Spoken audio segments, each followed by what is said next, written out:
In this lecture, we're going to go over workout 1, which targets the upper body.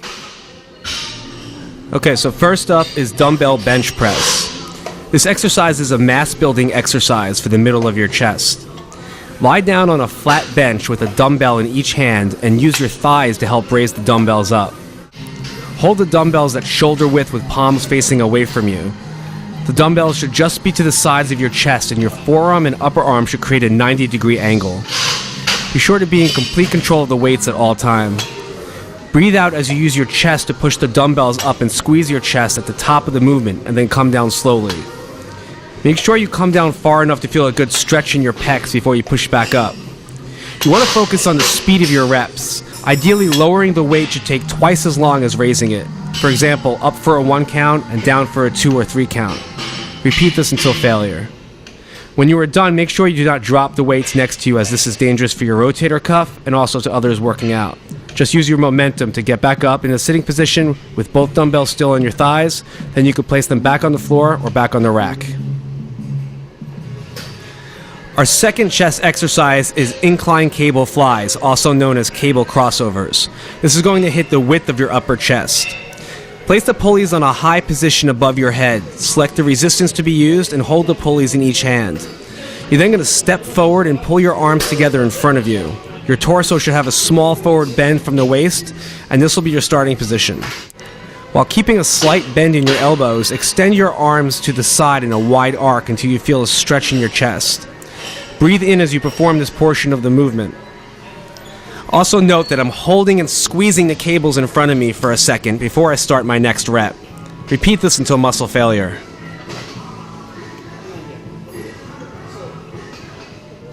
Alright, we're going to move on to back now. Our first back exercise is going to be the lat pull down. This is going to develop the width of your back. So sit down on a pull down machine with a wide bar attached and make sure the knee pads are adjusted properly. Grab the bar with a wider than shoulder width grip and your palms facing forward. Now you want to lean back about 30 degrees and stick your chest out. As you exhale, bring the bar down until it touches your upper chest. Squeeze your back muscles once you reach the bottom position. The upper torso should remain stationary and only the arms should move. After pausing and squeezing your shoulder blades together, slowly raise the bar back to the starting position. When you feel your arms are fully extended and you're feeling that stretch in your lats, you're ready for your next rep. Do not swing your body or use momentum to get the rep out. That means you're using too much weight. Use strict form. Next up for back is the seated cable row. This is going to target the thickness of your middle back. Again, the form is the most important thing here. Grab a V-bar and attach it to a low pulley row machine. You're going to use a neutral grip here for the exercise, which means your palms are going to be facing each other. Keep your knees slightly bent and not completely locked out. You want to pull back until your torso is at about a 90-degree angle from your legs. Your back should be arched slightly and your chest should be sticking out. You should feel a really deep stretch in your lats. Breathe out during this portion of the exercise and squeeze your back muscles together. Hold that squeeze for a second before you slowly return the handle to the starting position.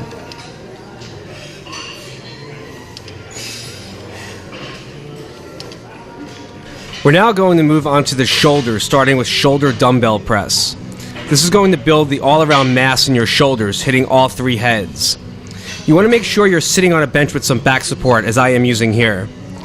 Raise the dumbbells to shoulder height one at a time, using the thighs as to propel them up into position. Your palms are facing forward for this exercise. Now exhale and push the dumbbells upward until they touch at the top. After a brief pause at the top, slowly lower the weights back down while inhaling. Make sure you're reaching absolute failure within the designated rep ranges. If you're finishing a set and you feel like you could pound out 3 or 4 more reps, then the weight is too light and you need to bump it up in the next set. Also, if you're failing on 3 or 4 or 5 reps, then the weight is too heavy and the next set you got to bring the weight down so that you're ending up in that designated rep range. The second shoulder exercise we will be hitting is dumbbell side laterals. This is going to target the side deltoids and give you that nice cut between your shoulders and triceps. You want to stand with a straight torso and the palms of your hands facing you.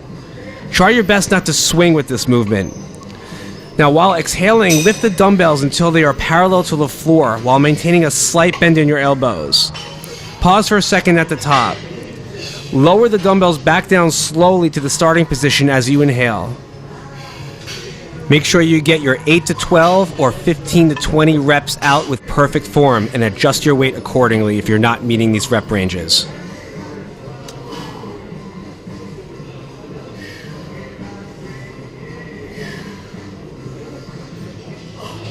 Moving on to the tricep portion of the workout, you should be feeling pretty fatigued by now.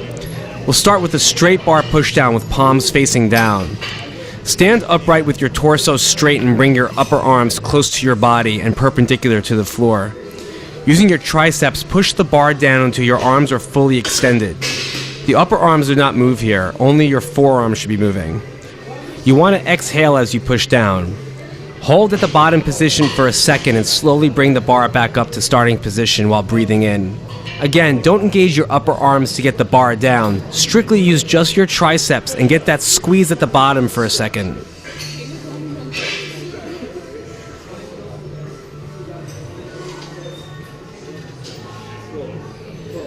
Our second tricep exercise is an overhead extension with a rope.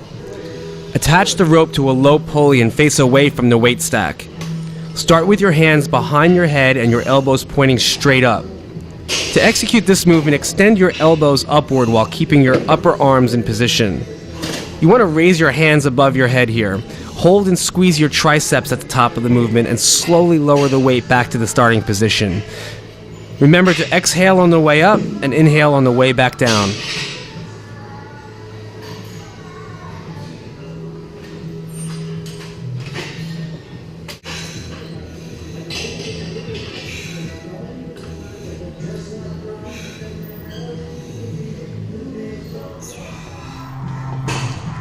Okay, so the final muscle group we're going to hit today is going to be biceps, and we're going to start with the seated bicep machine curl. You want to keep your arms stationary for this movement, so you only want to see movement at the elbows. Avoid swinging and unnecessary momentum. Pause and squeeze at the top of the curl before slowly returning to the starting position. Once again, always be aware of the weight you're lifting and where you're reaching failure. Are you inside or outside of the rep ranges that are prescribed?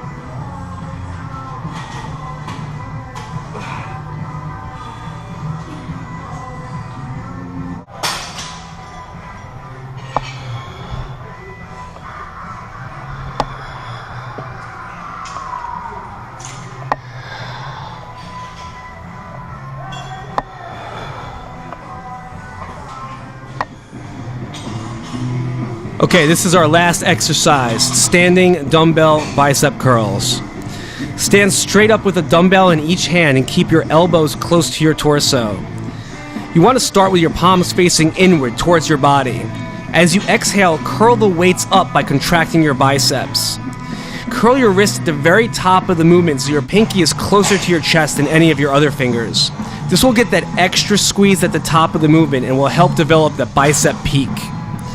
Then while inhaling, slowly lower the weight to the starting position.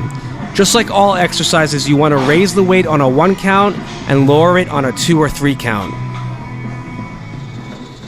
Alright, here I'm using a treadmill to start my HIIT cardio. I warmed up for about 2 or 3 minutes, and we're going to do interval training here. So I'm going to sprint for about 30 seconds, and then I'm going to rest for 60 seconds. This is going to be a 1 to 2 work to rest ratio.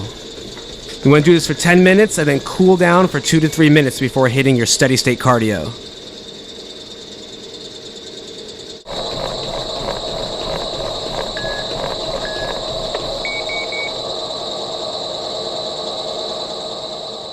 Alright, once you're done with your HIIT cardio, you want to hit your steady state cardio for 20 minutes. Here I'm using a treadmill on an incline at about 3 miles an hour.